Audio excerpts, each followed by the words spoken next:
Imagine Europe, the 17th century, a continent embroiled in a series of conflicts known as the 30 Years' War. This turbulent period was marked by a complex web of political and religious tensions. On one side, you had the Protestant states, led by Sweden and the Dutch Republic, and on the other, the Catholic Habsburgs of Spain and the Holy Roman Empire. These major players, along with their myriad allies, were entangled in a brutal struggle for dominance.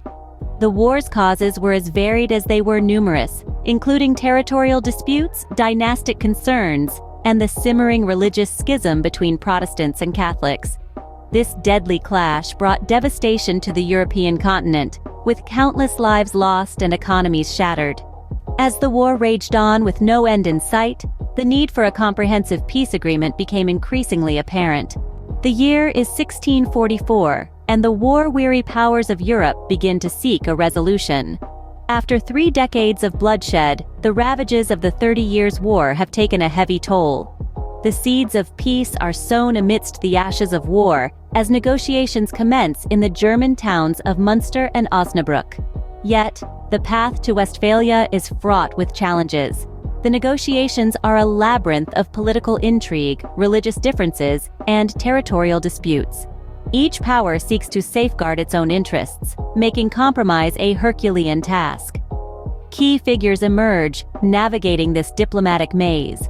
France's Cardinal Mazarin, Sweden's Count Oxenstierna, and the Holy Roman Empire's Maximilian von Trautmannsdorf, to name a few, steer their nations towards the beacon of peace.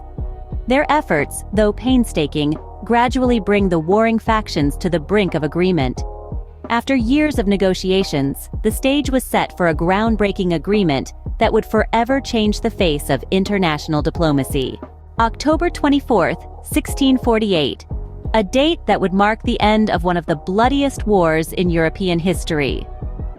As the quills dipped in ink and the parchment unfurled, the significance of the moment was not lost on the signatories. The Treaty of Westphalia was a complex web of negotiations and concessions, carefully designed to bring an end to the 30 Years' War. Each party had its own share of demands. The Holy Roman Empire conceded sovereignty to the Swiss Confederacy and the Dutch Republic, while France and Sweden received territorial gains.